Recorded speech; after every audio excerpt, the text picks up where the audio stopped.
주께서 이 자리에 함께 계심을 아노라. 언제나 주님만을 9월 26일 주일 예배 하나님께 올려드립니다.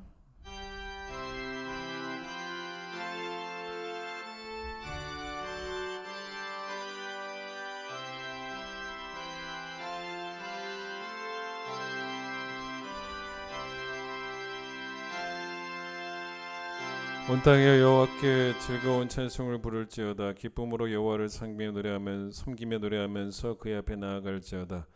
감사함으로 그의 문에 들어가며 찬송함으로 그의 궁정에 들어가서 그에게 감사하며 그의 이름을 송축할지어다. 아멘.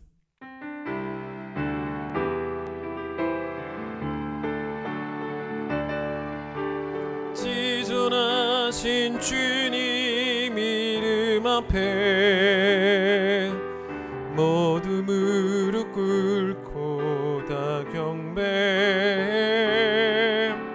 거룩하신 주님 보좌 앞에 엎드려 절하세. 예수는 그리스도, 예수는 주, 하나님의 영으로 경배드리리.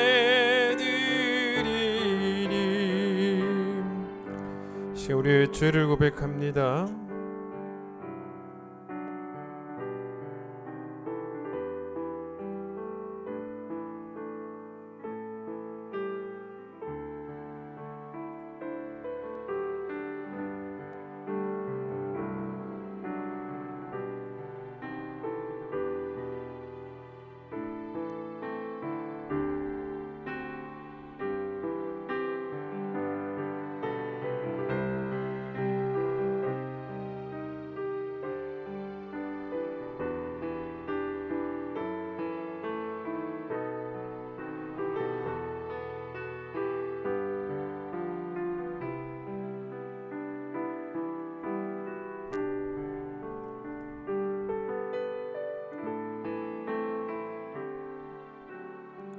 여호와는 긍휼이 많으시고 은혜로우시며 노하기를 더디하시고 인자하심이 풍부하시도다. 우리의 죄를 따라 우리를 처벌하지는 아니하시며 우리의 죄악을 따라 우리에게 그대로 갚지는 아니하셨으니 이는 하늘이 땅에서 높음같이 그를 경외하는 자에게 그의 인자하심이 크심이로다. 아멘. 신앙 고백합니다.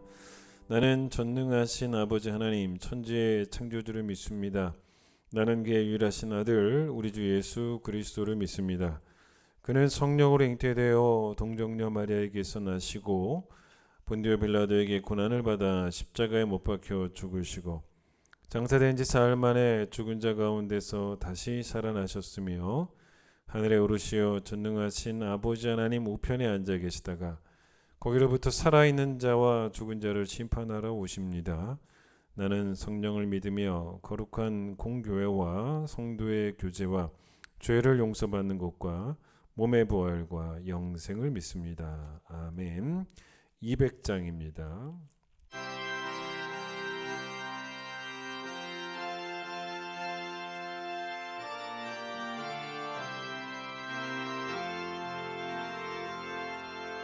달고 묘한 그 말씀 생명의 말씀은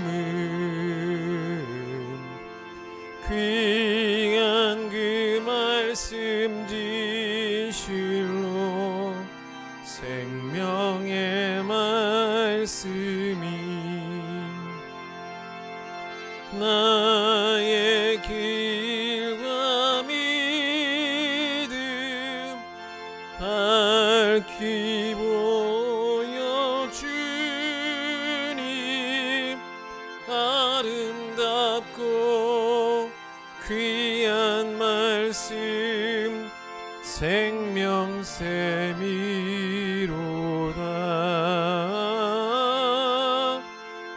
아름답고 귀한 말씀 생명샘이로다.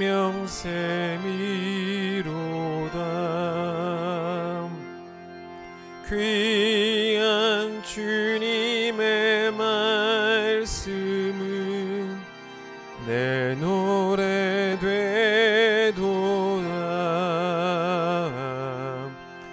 모든 사람을 살리는 생명의 말씀은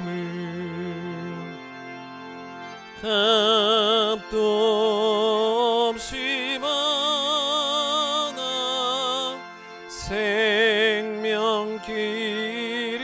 가니 아름답고 귀한 말씀 생명샘이로다.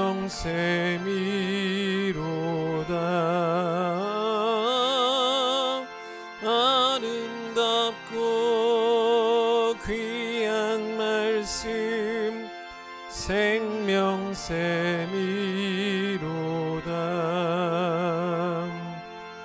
널리 울리어 퍼지는 생명의 말씀은 마음의 용서와 평안을 골고루 주나니 다만 예수 말씀 듣고 복을 받네. 아름답고 귀한 말씀 생명샘이로다.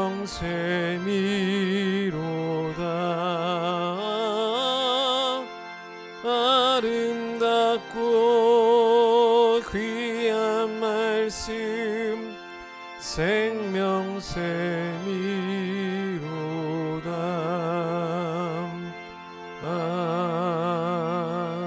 아멘.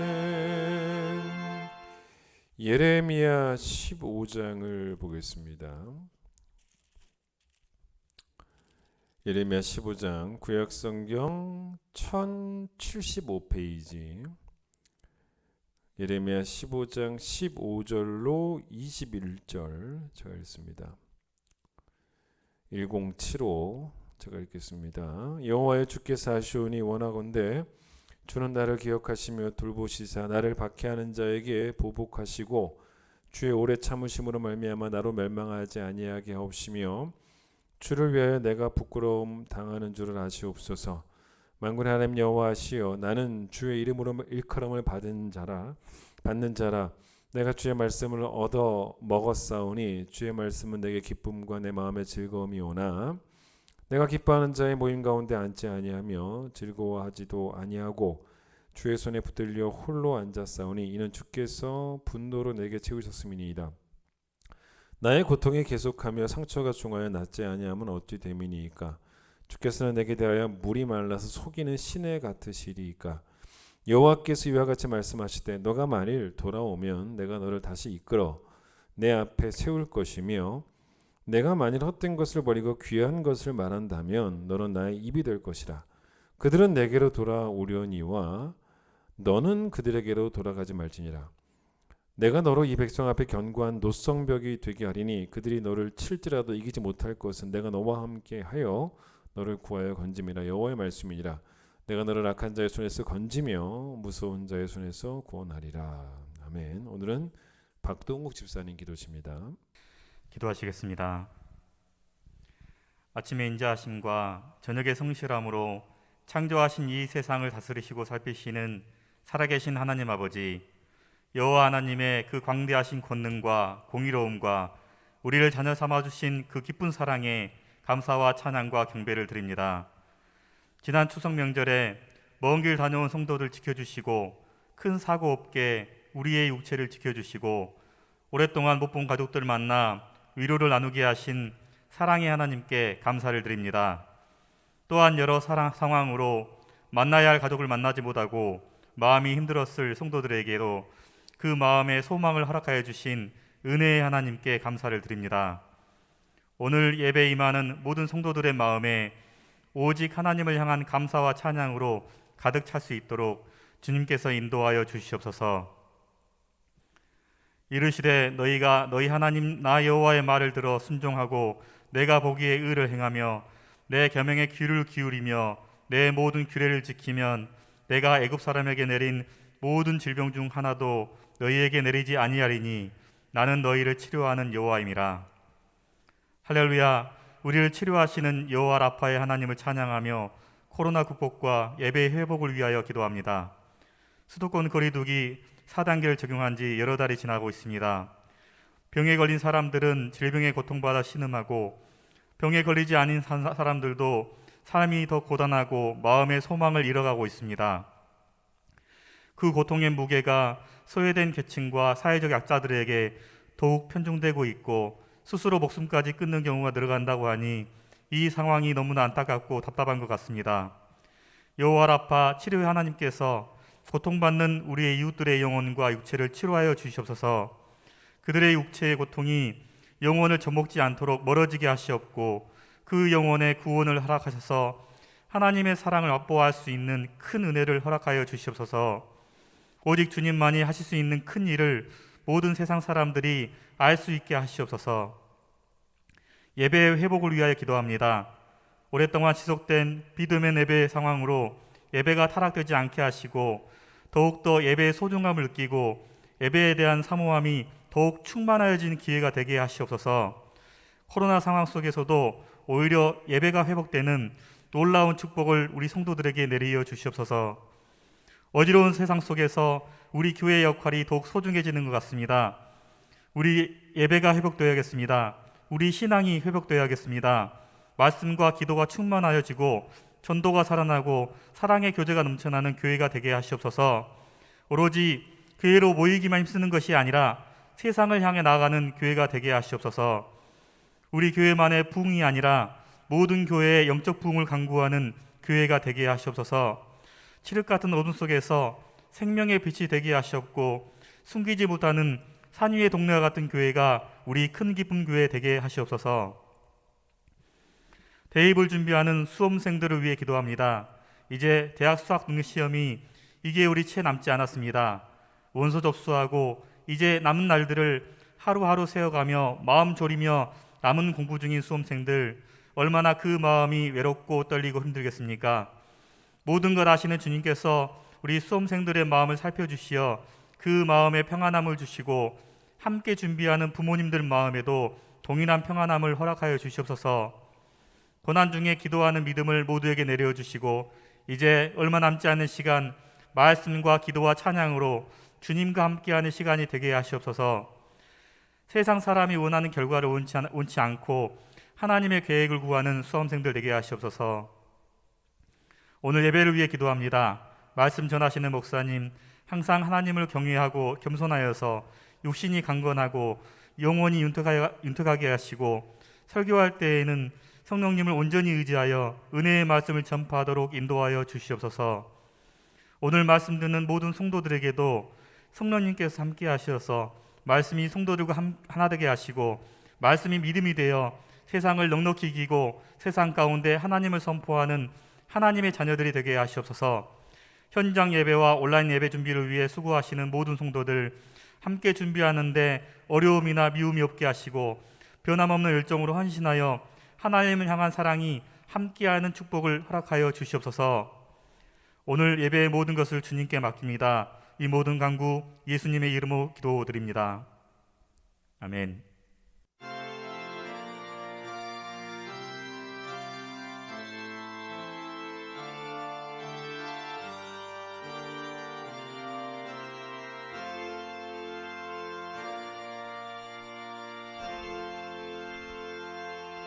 봉헌하겠습니다.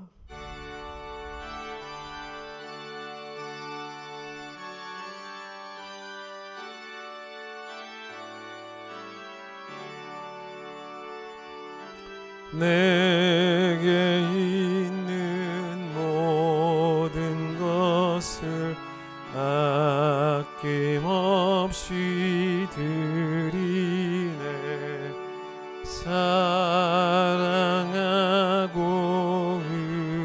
의지하며 주만 따라 살리라. 주께 드리네. 주께 드리네. 사랑하는 구주 앞에 모두 드리네. 아멘. 오늘도 주 앞에 나와 예배하심을 감사합니다. 온라인으로 예배하지만 우리가 주 앞에 있음을 기억하게 하여 주시고 신령과 진정으로 예배하여 주님을 기쁘시게 해드리는 예배가 될 수 있도록 주님 축복해 주시옵소서. 하나님을 즐거워하는 예배가 되게 하여 주시고 하나님께 감사하는 예배가 되게 하여 주시고 하나님을 향한 우리의 큰 사랑을 고백하는 시간이 되기를 간절히 소망합니다. 우리 삶도 하나님께 드려지는 예배가 되어질 수 있도록 이 세대는 조금도 본받지 않고 하나님의 뜻을 잘 분별하여서 하나님께서 기뻐하시는 산 제물로 우리의 삶을 드리는 모든 예배자들이 우리 큰 기쁨의 성도들 되게 하여 주옵소서. 주님께 헌금을 드렸습니다. 정성껏 준비했습니다. 우리의 생각이 완전히 바뀌기를 원합니다. 내가 가진 것, 내 소유 중에서 하나님께 또 이웃에게 얼마를 줄까를 고민하는 것이 아니고 모든 것이 하나님의 것인데 나를 위해서는 얼마를 쓸까를 고민하게 하여 주셔서 먼저 하나님께 드리고 또 이웃에게 주고 그렇게 물질을 하나님께서 기뻐하시는 목적과 뜻을 위하여 아름답게 사용할 줄 아는 믿음이 우리의 믿음이 되기를 원합니다. 이 예물 주께서 받아주시고 사용되어지는 곳에 하나님이 계획하셨던 그 깊은 뜻이 또 하나님의 아름다운 생각들이 이루어지는 복된 통로가 되는 귀한 예물이 되기를 소망하며 예수님의 이름으로 기도드립니다. 아멘. 교회소식 전하겠습니다. 신입교사 교육을 진행하겠습니다. 그 신입교사 신청하신 분들은 다음 주부터 넉 주 동안 주일만 줌으로 만나도록 하겠습니다. 그래서 오후 4시에 주일마다 넉 주 동안 줌으로 만나 신입교사 교육을 받고요. 2022년 교회학교 교사로 또 봉사하도록 하겠습니다. 코로나에서 아직 만나지 못하고 있는 교인들도 많이 있는데 아직 10%여서 여러분 알다시피 또 예배를 신청받아 또 참여하실 수밖에 없습니다.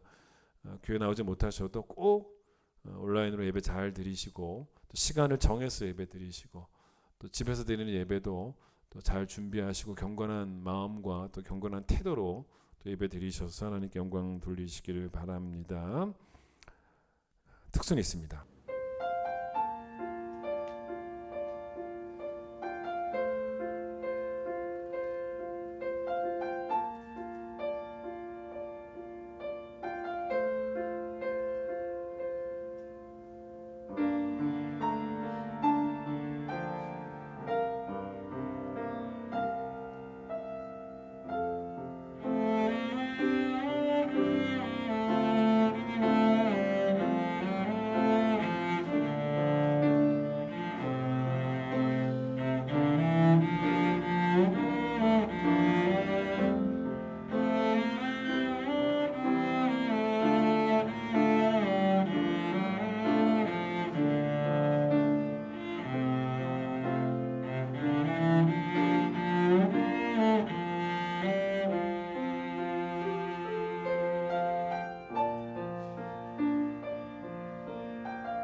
여러분도 함께 찬양하겠습니다.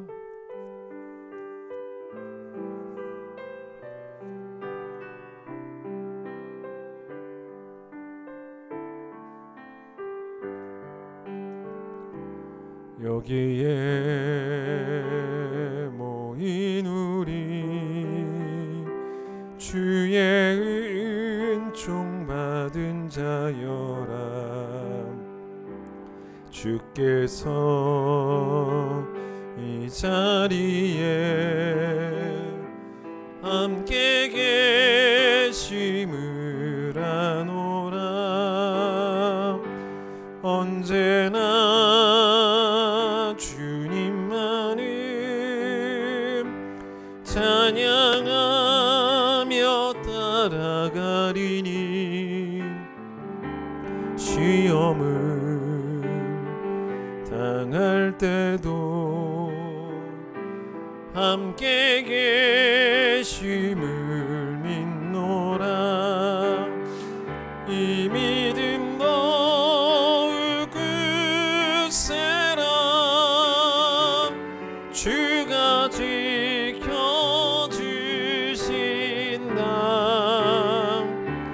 어두운 밤에도 주의 맑은 빛 인도하여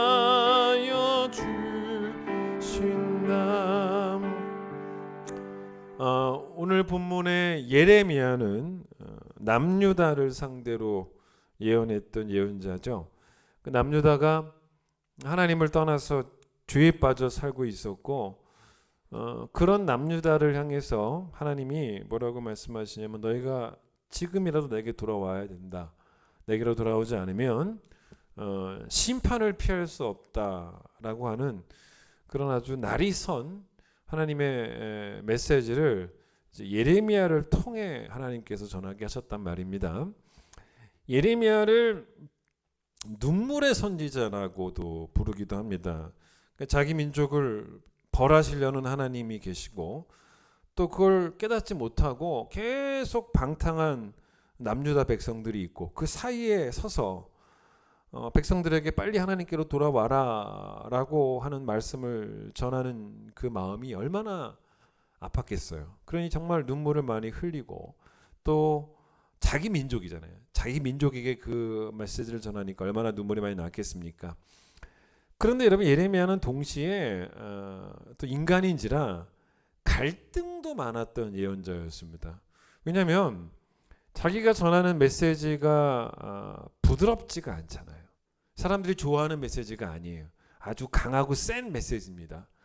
그러다 보니 사람들의 호응이 없어요.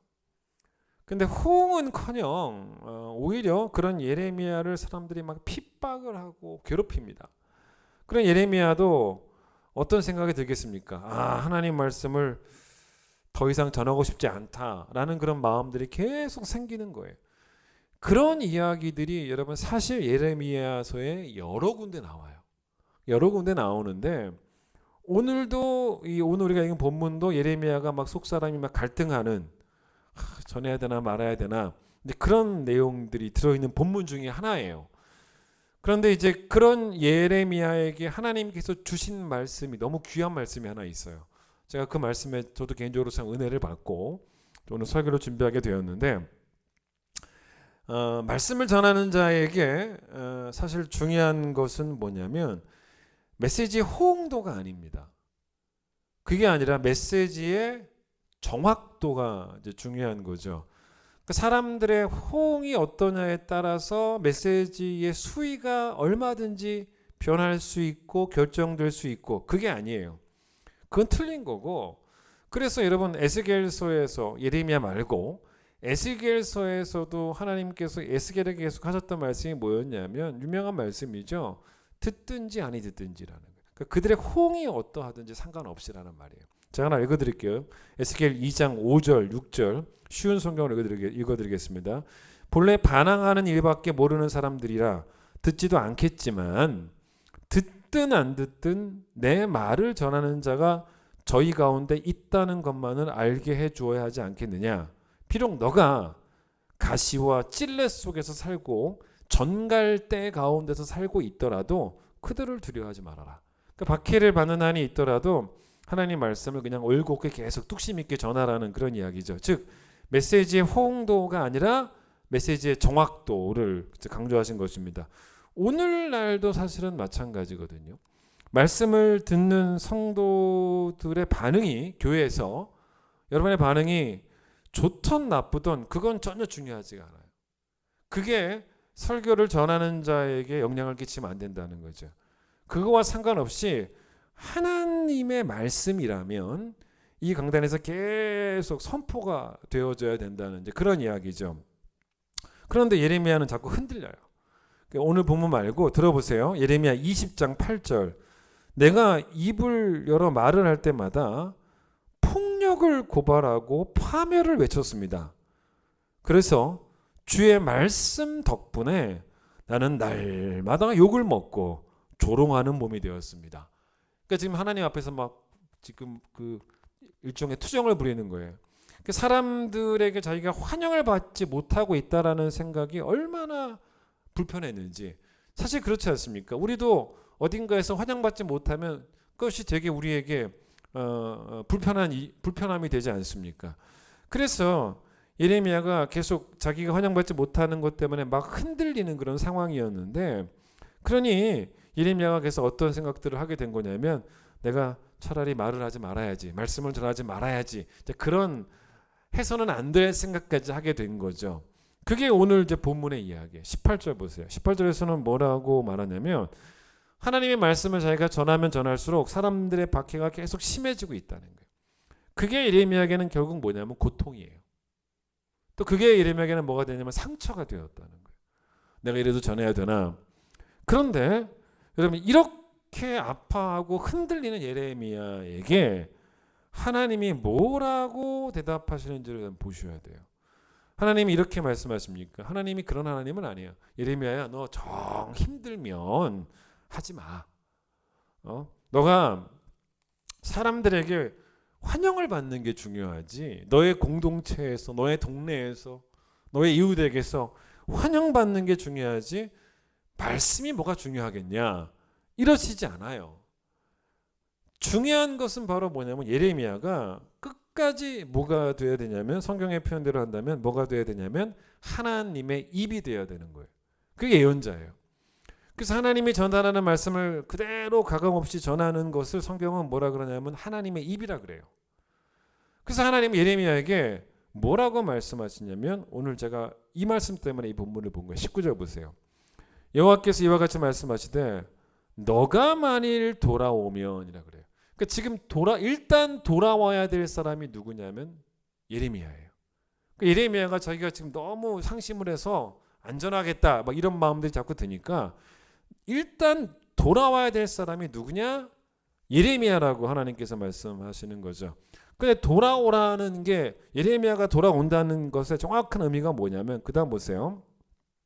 너가 만약 돌아오면 내가 너를 다시 이끌어 내 앞에 세울 것인데, 네가 만약에 나에게 돌아온다면, 그 돌아온다는 의미가 똑같은 게 뭐냐면 그 다음 나온 거예요. 너가 만일 헛된 걸 버리고 귀한 걸 말한다면, 이거예요. 그러니까 이게 예레미야는 선지자니까 이게 돼야지 돌아오는 거예요. 그러니까 무슨 말이냐? 여러분, 여기서 헛된 것이라는 말이 뭐겠습니까? 사람들이 듣고 싶어하는 말을 예언하지 말라는 거예요. 그런 예언자가, 그게 바로 헛된 거예요. 그러지 말고, 그러면 귀한 것이 뭐냐? 그들이 들어야 되는 하나님의 말씀인 거죠.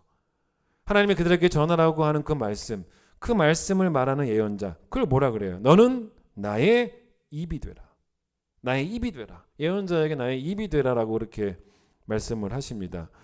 그런데 저는 이제 이 마지막 부분이 마음에 와닿아서 오늘 본문을 삼았어요. 예레미야에게 하나님이 뭐라고 말씀하시냐면 이렇게 말합니다.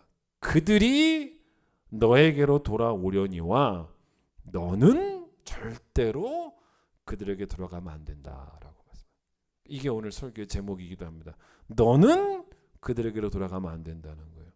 여러분, 이게 무슨 말입니까? 그러니까 남유다 백성들이 하나님의 말씀을 듣고, 비록 그 말씀이 아주 쓴 말씀이어도 그 말씀이 자기들을 영적으로 살리는 말씀으로 여기면서 그 말씀을 감사함으로 받고 또 그래서 회개하고 하나님께 돌아와야 된다는 거죠. 그거를 너에게로 돌아오는 거라고 표현하신 거예요.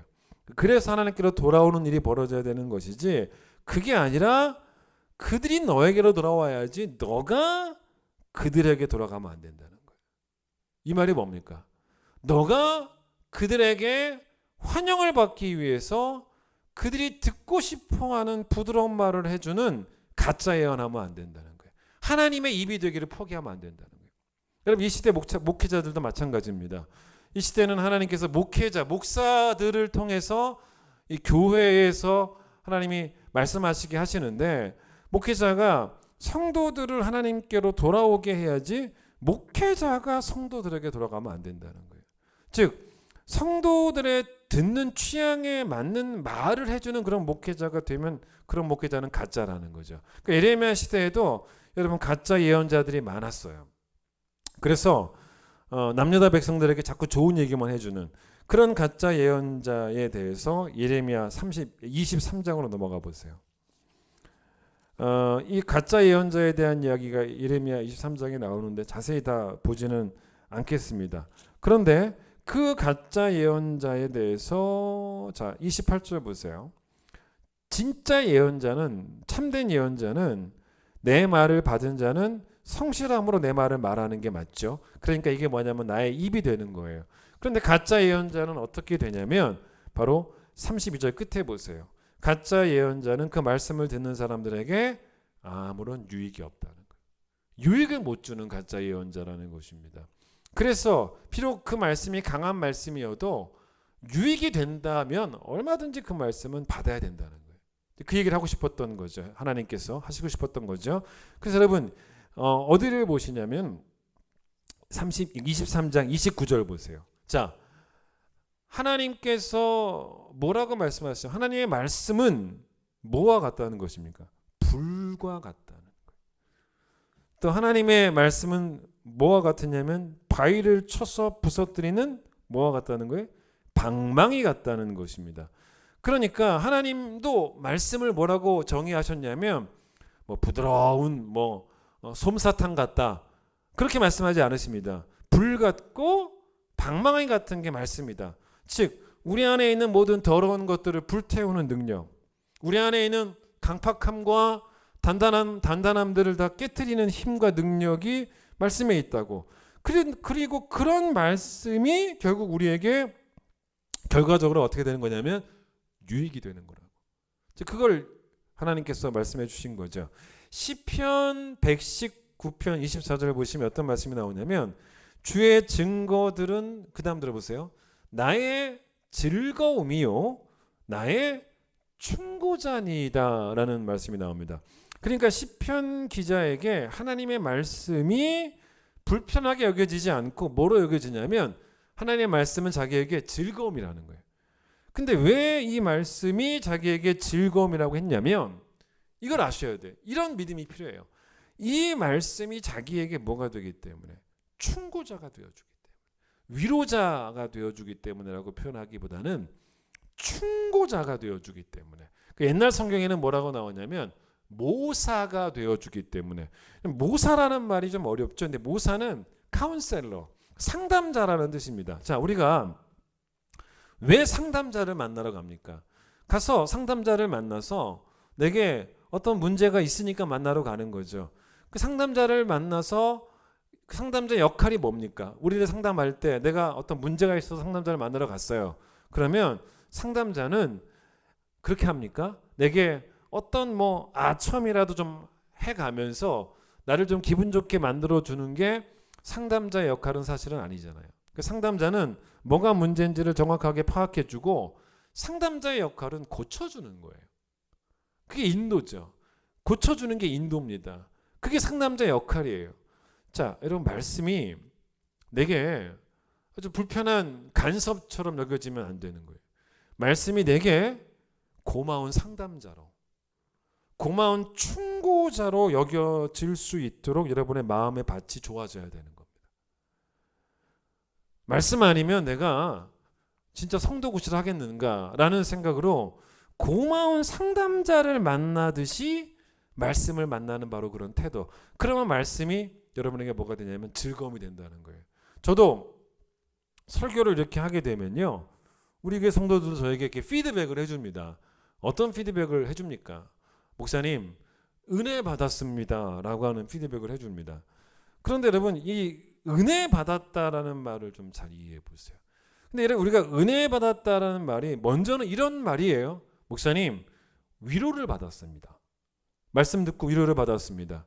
여러분, 이거 맞는 이야기예요. 왜냐하면 말씀은 우리를 위로해 주는 역할도 해요. 그래서 고난이 있는 날, 정말 고난의 무게가 너무 심한 그런 날 교회 왔는데 오늘 주시는 말씀이 하나님이 나와 함께 하신다는 말씀이에요. 위로받는 거죠. 또 이 땅에서의 고난이 끊어지지 않는 것 같아요. 그러나 현재의 고난과 비교할 수 없는 장차올 영광을 말씀을 통해 들었어요.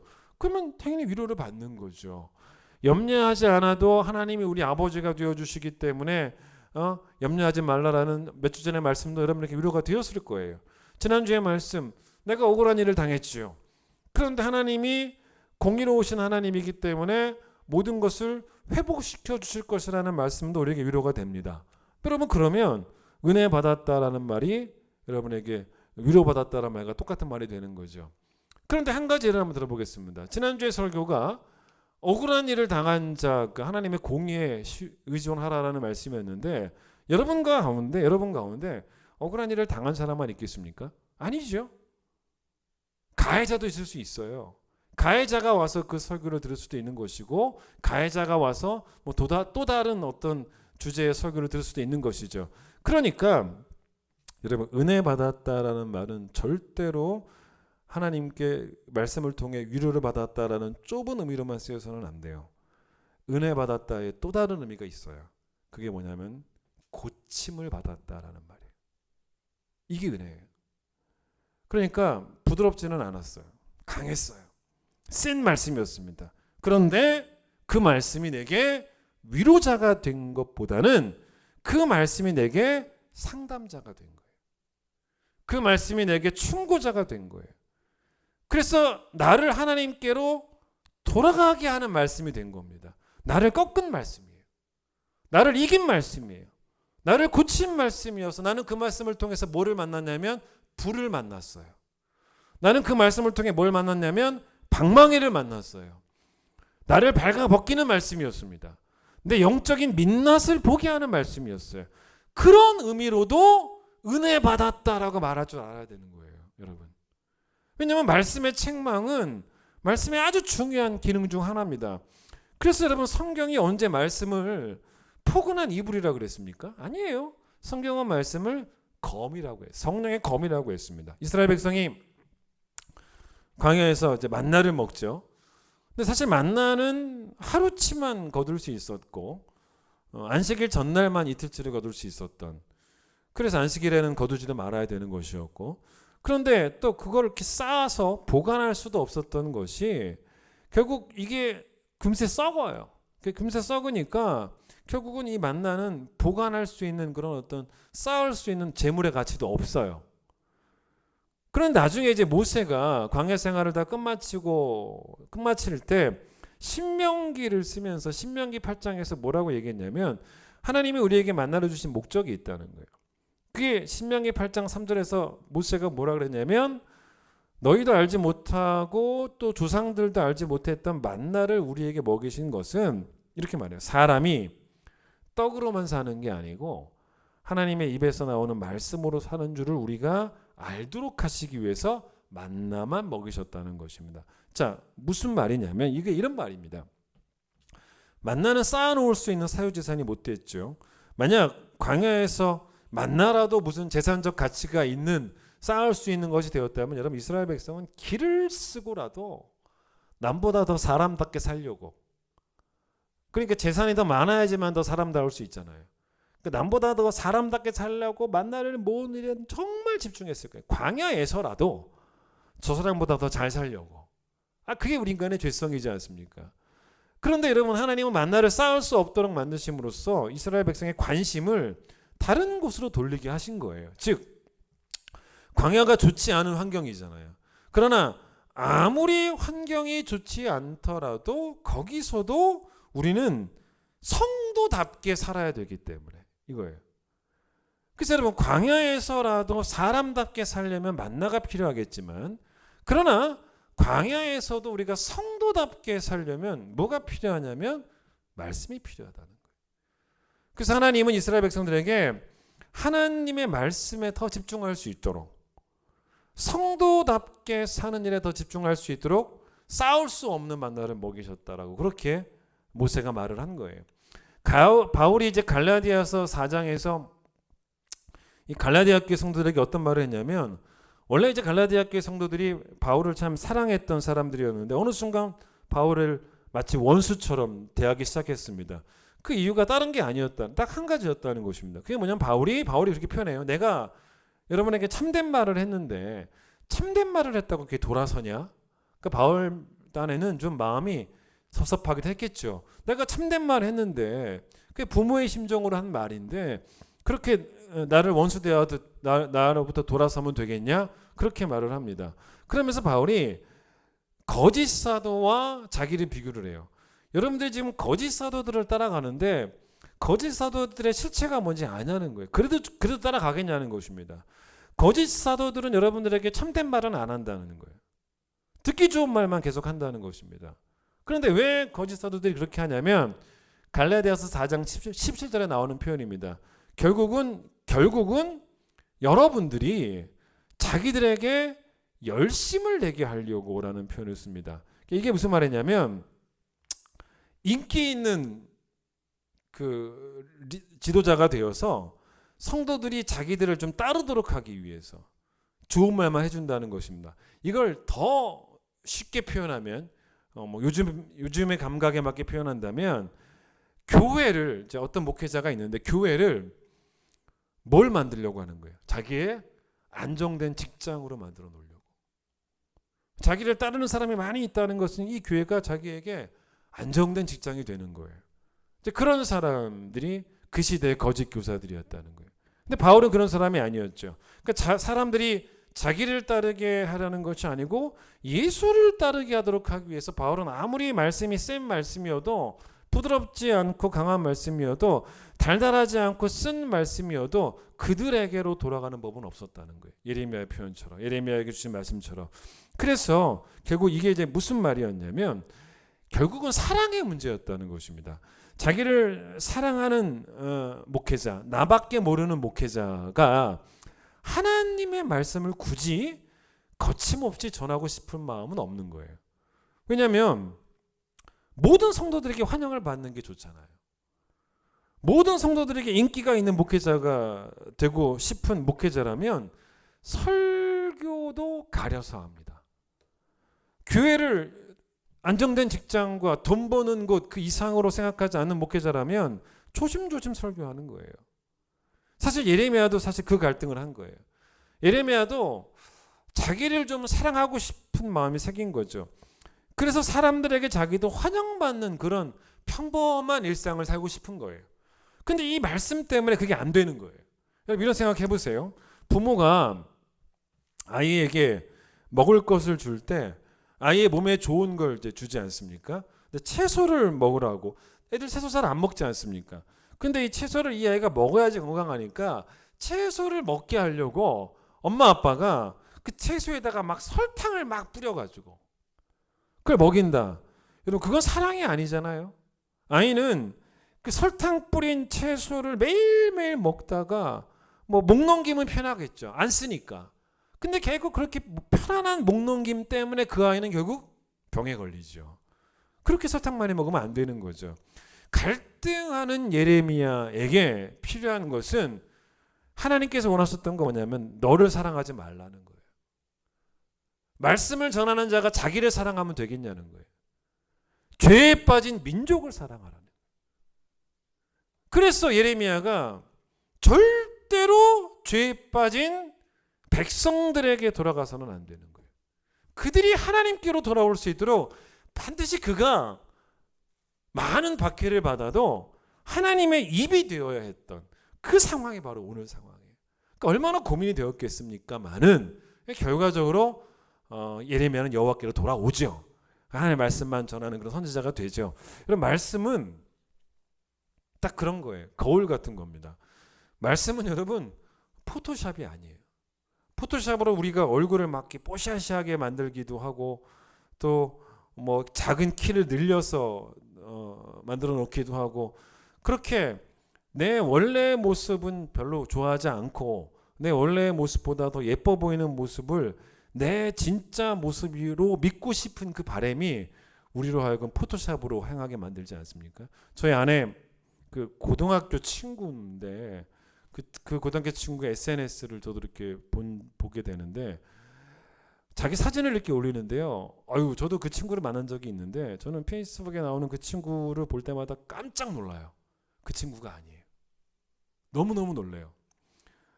얼마나 늘려놨는지 자기를. 8등신도 아니고 한 9등신, 한 10등신 되는 것 같아요. 비율이 안 맞아요. 얼굴은 요만하고 몸은 다리는 이만하고 막 그래요. 길고. 여러분, 그게 말이 안 되는 거죠. 말씀은 포토샵이 아니에요. 여러분, 말씀은 얼굴에 있는 작은 티마저도 그대로 다 보여주는 거울이에요. 말씀은 찾아가요. 여러분의 그 죄 속으로. 다 벗겨버려요. 여러분들을. 그게 말씀의 운동력이에요. 말씀은 죽어있지 않잖아요. 기가 막히게 찾아 들어가요. 그 죄 속으로. 그래서 여러분, 거울이, 여러분 생각해 보세요. 여러분, 거울에 비춰진 내 모습을 딱 볼 때 이상한 사람이 뭔지 아십니까? 거울이 너무 싫어서 거울을 깨버리는 사람이에요. 그런 교인들이 있다는 거예요. 아니, 그게 말이 됩니까? 머리가 헝클어졌는데 거울이 그걸 보게 했거든요. 그러면 정상적인 영성이라면 머리를 단정하게 고쳐야죠. 옷매의 모세가 흐트러져 있는데 거울에 보니 그거를 보게 했다면 거울을 깨는 게 아니에요. 거울에게 화를 내는 게 아닙니다. 옷매의 모세를 단정하게 고쳐야지. 그래야지 거울이 우리에게 참 고마운 존재가 되지. 저는요, 간혹가다 그런 생각, 말씀을 듣다가 시험 드는 성도들이 있다는 거예요. 왜요? 좀 그걸 묻고 싶은 거예요. 왜 시험 들까요? 거울을 깨고 싶은 거겠죠, 여러분. 말씀을 듣다가 왜 시험에 들까요? 시험에 들 수는 있습니다. 목사님이 하나님 말씀을 안 전하면 시험 들어야죠. 근데 만약에 목사님이 전하는 말씀이 하나님의 말씀이라면, 설교가 하나님의 말씀이라면 왜 시험에 들까요? 그 설교 때문에 상처를 왜 받을까요? 저는 그게 이해가 안 되는 거예요. 과연 그럴 수 있는가? 여러분, 결국 그렇게 말씀이 나를 화나게 만드는 게 아니라요, 거울을 깨부수게 만드는 게 아니라 말씀이 나를 부끄럽게 만드는 게 결국 복이에요. 그게 복입니다. 그래서 결국 우리를 하나님께로 돌아오게 만들잖아요. 그러니까 성도들이 하나님께로 돌아올 수 있도록 만들기 위해서 목회자가 성도들에게 돌아가면 안 된다는 거예요. 그게 오늘 본문 말씀의 포인트예요. 저는 오늘 이 본문 말씀이 참 도전이 되는 그런 말씀이라고 생각이 듭니다. 다 같이 신명기 17장을 한번 봐보겠습니다.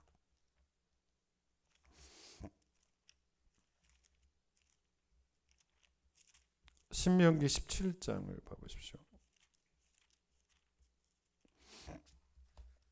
이 신명기 17장에 보시면은 이스라엘 왕에 대한 규정이 나옵니다. 앞으로 이스라엘의 왕이 생기면 왕은 세 가지를 가지면 안 된다는 거예요. 16절을 보세요.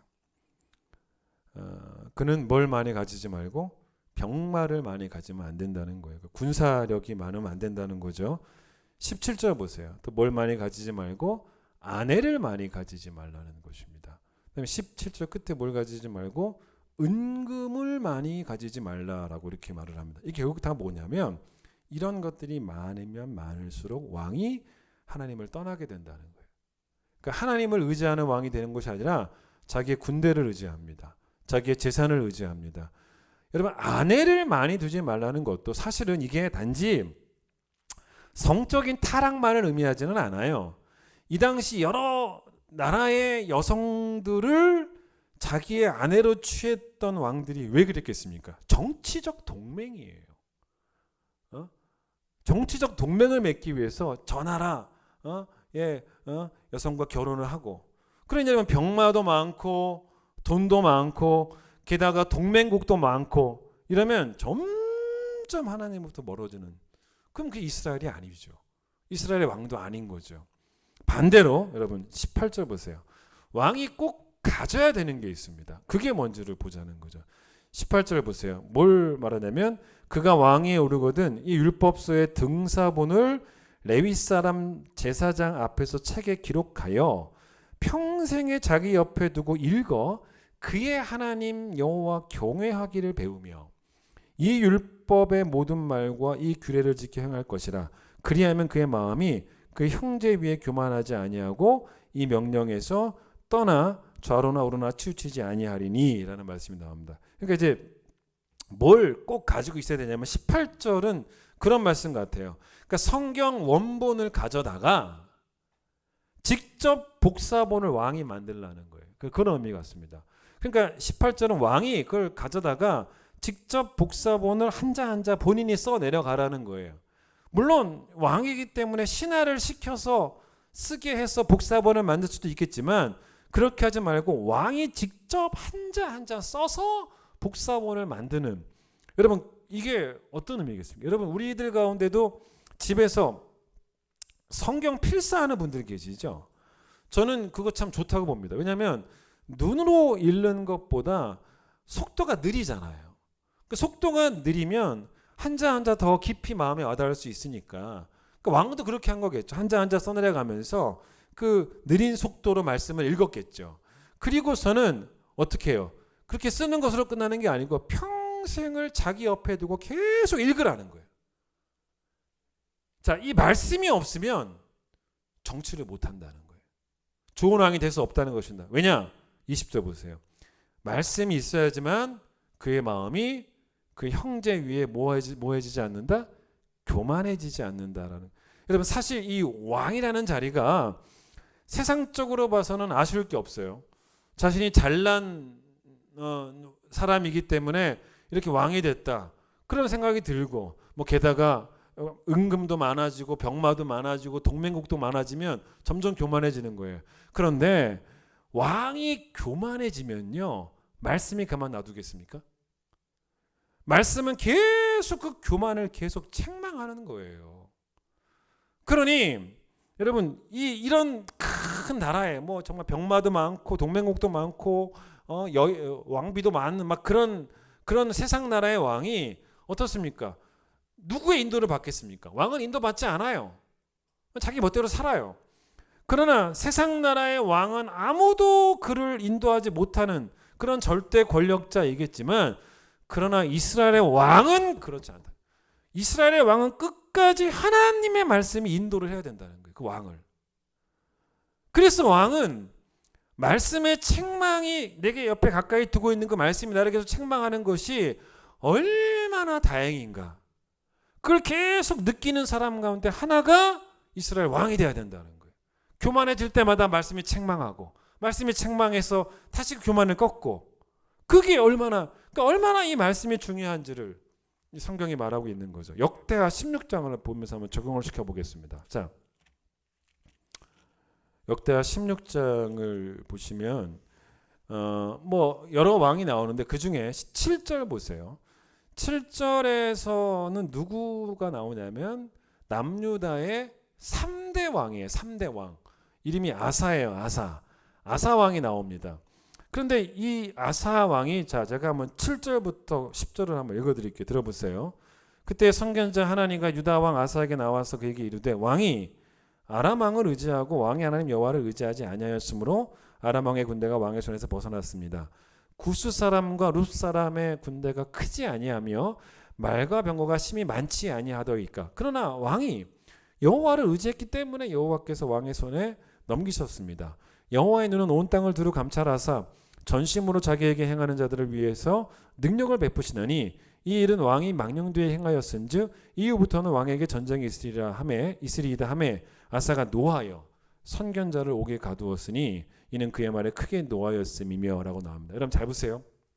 여기 나오는 아사는 신명기 17장에서 말하는 왕의 모습이 아니에요. 자, 왜 그러냐? 일단 여러분 8절을 보세요. 8절은 뭐냐면 한때는 하나님을 의지해서 다른 강한 군대와 싸울 때도 자기의 병마를 의지하지 않았던 하나님을 의지해서 승리했던 왕이 아사 왕이었다는 거예요. 이게 8절이 그 말입니다. 그러나 7절 보세요. 그런데 그랬던 이 아사 왕이 하나님을 의지하지 않고 아람 왕을 의지하면서부터 문제가 발생했다는 거예요. 그렇죠. 아까 전에 그 신명기 17장의 말씀대로 안 한 거죠. 게다가 이런 아사 왕을 향해서 하나님이 선지자 하나니를 보냈죠. 왜 보냈습니까? 하나님의 입을 보낸 거예요. 말씀을 보낸 겁니다. 그러면 그때라도 그 말씀의 책망과 경고 앞에서 그게 쓴 말씀이어도 이 말씀이 나를 살리는 말씀이다라고 생각해서 그 말씀 앞에 겸손하게 무릎 꿇으면 되는데 오히려 어떻게 하냐면 10절 보세요. 아사가 노해서 선견자 하나니를 옥에 가둬버리고 맙니다.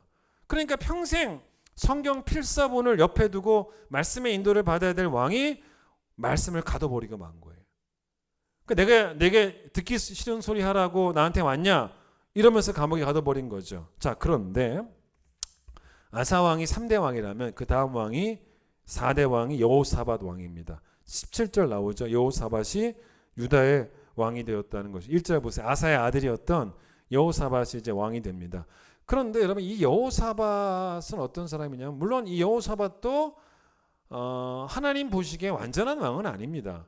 잘못한 일도 좀 있어요. 근데 여러분 20장 잠깐만 역대하 20장 32절을 보세요.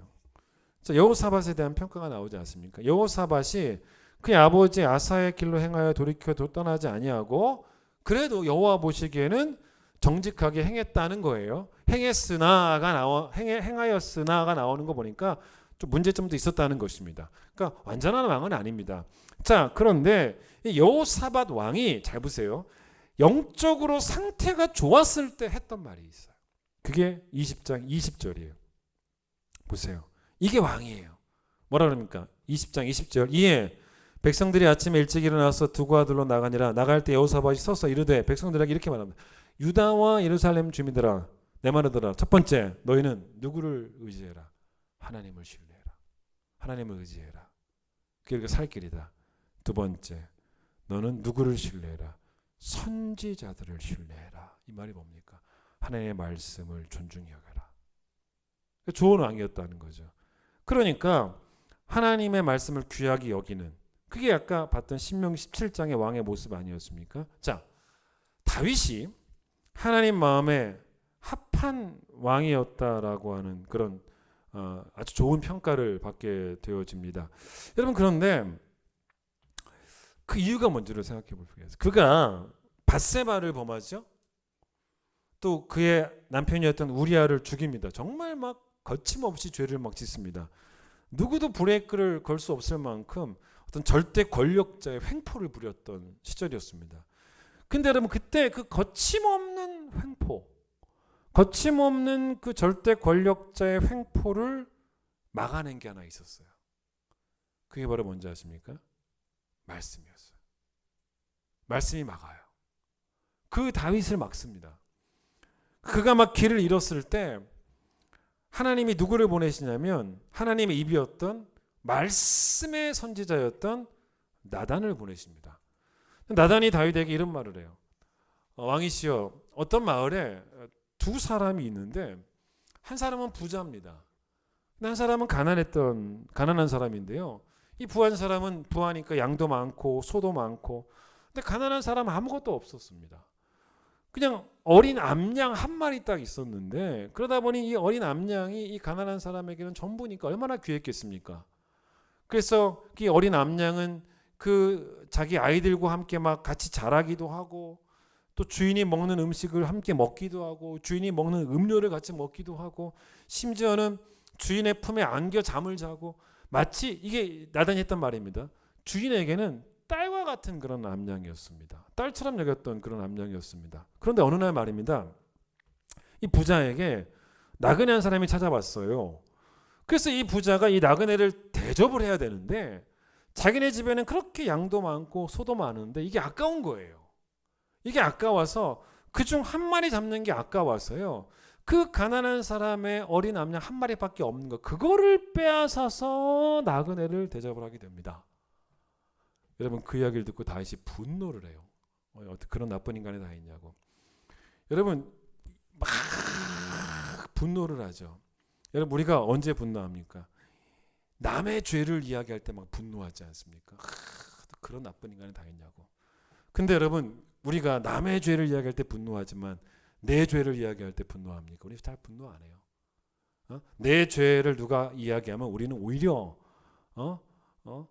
그 사람에게 분노합니다. 네가 뭐라고 내 죄를 이야기하냐고. 그런데 지금 막 이 다윗이 막 분노해가지고 그런 사람은 마땅히 죽어야 된다고 막 그렇게 분노하고 있어요.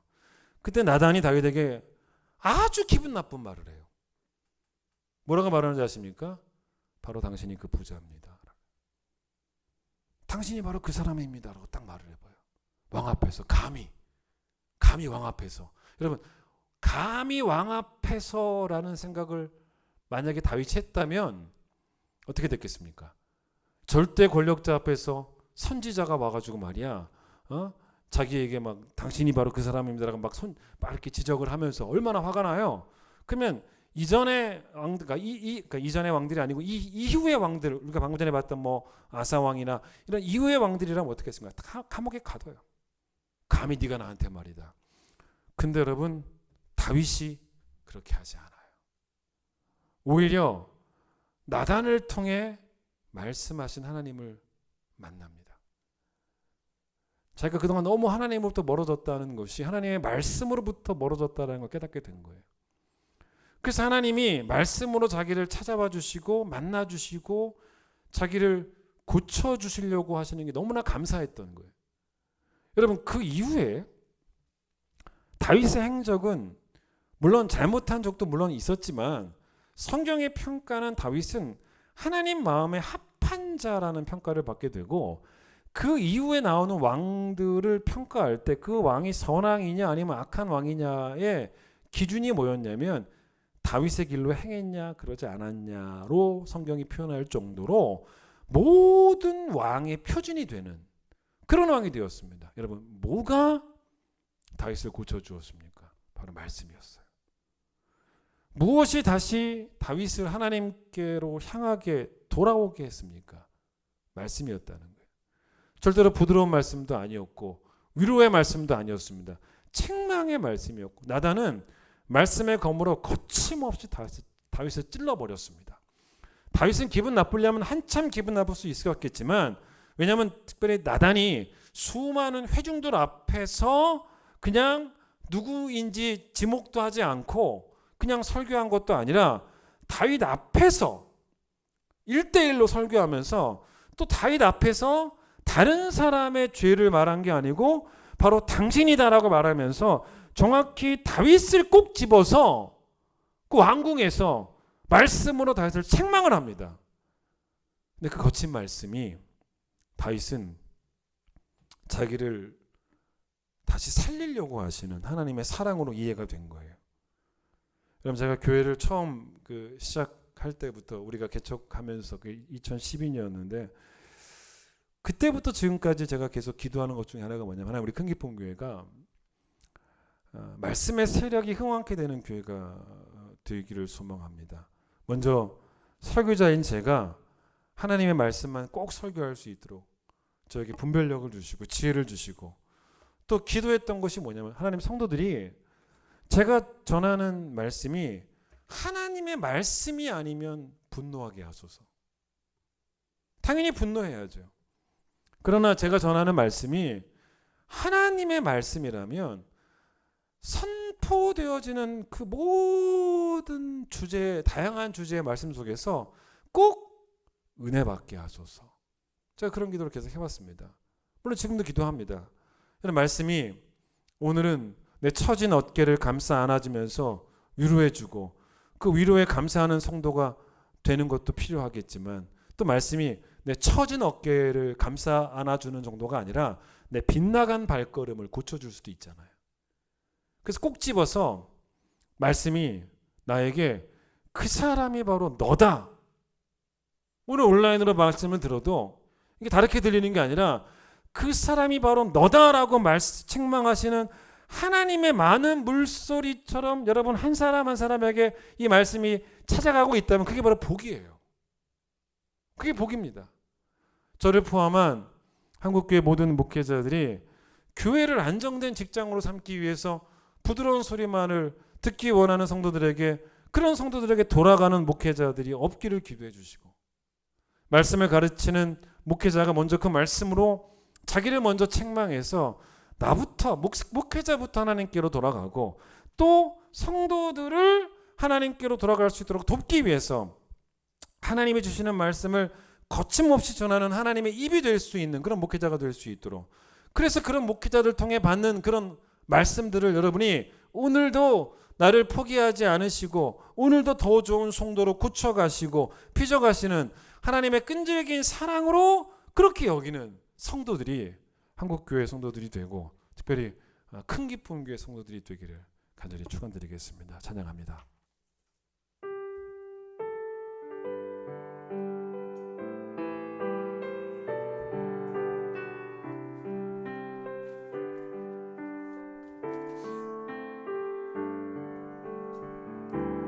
여기에 모인 우리 주의 은총 받은 자여라. 주께서 이 자리에 함께 계심을 아노라. 언제나 주님만을 찬양하며 따라가리니 시험을 당할 때도 함께 계심을 믿노라. 이 믿음 너울 굳세라. 주가 지켜주신다.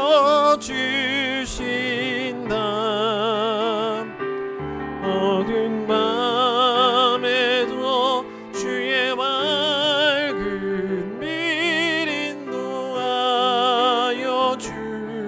주신다. 주님이 뜻하시니